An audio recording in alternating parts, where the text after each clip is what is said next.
আপনি কোনো কিছু শুরু করেছেন, যদি আপনি কোনো কিছু শুরু করে থাকেন বা কোনো স্কিল শেখা শুরু করে থাকেন, সো আপনাকে আমি বলবো আপনি লেগে থাকুন। সো প্রপার ওয়েতে স্কিলের উপর কাজ করুন। মানে প্রতিদিন আপনাকে এমন থাকতে পারবে, যেইখানেই থাকি না কেন, যেই অবস্থায় থাকি না কেন, প্রতিদিন আমি 1-2 ঘন্টা আমি আমার ল্যাপটপের সামনে বসবই, আমি কাজ করবই। কাজ করলে কথা আপনার এগিয়ে যাবো, কাজ ছাড়া আমাদের লাইফ পরিবর্তন হবে না। মূলত আপনাকে চেষ্টা থাকা লাগবে। দেখুন, যার বাবার বিজনেস রয়েছে, যার অলরেডি এক্সিস্টিং একটা বিজনেস রয়েছে, তাদের ফ্যামিলি বিজনেস রয়েছে, তারা সেই ফ্যামিলির ছেলেটা কিন্তু নতুন করে একটা বিজনেস তৈরি করার চেষ্টা করছে না। বাট আপনার কিছু নেই, আমরা তৈরি করছি নিজেরা কিছু করার।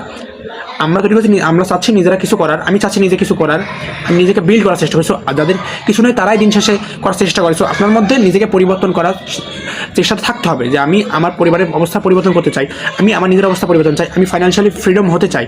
সো নিজেকে পরিবর্তন করার চেষ্টা থাকতে হবে, যে আমি নিজেকে অন্য লেভেলে নিয়ে যেতে চাই, এই জন্য কাজ করতে হবে। সো ইচ্ছা যদি থাকে যে আমি যদি এই কাজটা করি তাহলে আমি ফাইন্যান্সিয়ালি ফ্রিডম হয়ে যাব, আমি আমার পরিবারকে সাহায্য করতে পারবো, নিজেকে একটা ভালো পজিশনে নিয়ে যেতে পারবো, এই ইচ্ছাটা নিজের মধ্যে থাকা লাগবে। তাহলে আমরা অনেক এগিয়ে যাবো। মূলত কাজ করতে হবে, কাজ ছাড়া আমাদের লাইফ পরিবর্তন হবে না। যেমন একটা স্কিল, মানে আপনি মনে করেন একটা ভ্যালু দেবেন, তার বিনিময়ে আপনি টাকা পাবেন। দিন শেষে টাকাটা কিন্তু কেউ আমাকে এমনি দেবে না, যে কাজ নিয়ে কোনো কিছু শেখা লাগবে, হয় কাস্টমারের কাছে প্রোডাক্ট বিল করা লাগবে, না কোনো একটা সার্ভিস কাউকে দেওয়া লাগবে। সো দিন শেষে আপনি মানুষকে যতটা ভ্যালু দেবেন তার রিটার্ন আপনি ততটাই পাবেন। মানুষের জন্য আপনি এইটুকু করলে আপনি এইটুকুই আর্ন করবেন, আর আপনি যদি এতটা করেন আপনি এতটাই আর্ন করবেন। সো আপনি যতটা ভ্যালু দেবেন আপনি ততটা ভ্যালুই পাবেন।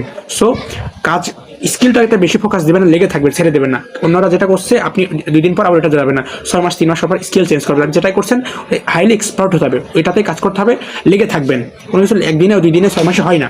আপনি ভেবে দেখুন যে আপনি পড়াশোনা করছেন প্রায় 15-16-20 বছর ধরে পড়াশোনা করছেন, এটা কি আপনার লাইফ চেঞ্জ করেছে? কত টাকা আমরা এটার প্রতি স্পেন্ড করেছি, এটা কি আমাদের লাইফ চেঞ্জ করেছে?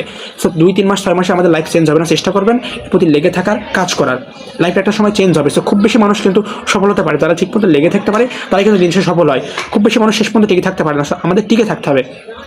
কিছু আমরা যখন শুরু করবো, আমাদের গোল থাকবে আমরা এটা শেষ করেই ছাড়বো, রেজাল্ট আমরা পাই না পাই শেষ করবো। মানে নিজের প্রতি কনফিডেন্সটা থাকতে হবে, কারণ অনেক সময় আমি আরও কনফিডেন্স থাকে নিজের প্রতি। সো কনফিডেন্স না থাকলে হয়তো আমি দুর্বল হয়ে যাই। আমি যখন ভাবি যে আমাদের এটা যদি রেজাল্ট, আমি ভালো রেজাল্ট না পাই, আমি এত করে পড়ছি, যদি আমি পরীক্ষা পাস না করতে পারি, বা আমি এটা অনেক করে করছি, যদি আমি ভালো রেজাল্ট না আনতে পারি, এটাতে ভালো আর্ন না করতে পারি, আমি ফেইল হই এটাতে। সো এমন ভাবা যাবে না। আমার ফোকাস হতে আমার কাজে, যে আমি আউটপুটে কোনো ফোকাস করার দরকার নেই, এখন ইনপুটে ফোকাস করবেন। আপনি কতটা দিচ্ছেন, কতটা কাজ করছেন, তাহলে আউটপুট এমনি ভালো আসবে। সো আপনার খুব এক্সপেক্ট করার দরকার নেই যে আপনার সাথে কে রয়েছে বা আপনি এত টাকা হেল্প পাবেন, নিজে এগিয়ে যেতে হবে। সো আপনাকে নিজের পরিবারের অবস্থা পরিবর্তন করার মেন্টালিটি আপনার থাকতে হবে, কাজ করার মেন্টালিটি থাকতে হবে। আমি কাজ করব, আমি নিজেকে সাহায্য করব, মানুষদের সাহায্য করব, আমার পরিবারকে সাহায্য করব। সো আমি নিজেকে ফাইন্যান্সিয়ালি ফ্রিডম করতে চাই, আমি আর্ন করতে চাই। তখন আপনার মধ্যে এই তীব্র আগ্রহ থাকবে, আপনি স্কিল শিখবেন, কাজ করবেন এবং নিজেকে একশো বাড়িয়ে দেবেন। আর অবশ্যই কমিউনিকেশন ভালো হওয়ার চেষ্টা করবেন, তাহলে আপনি লাইফে অনেক ভালো কিছু করতে পারবেন। দেখার পরে কোনো ভিডিওতে, বাই।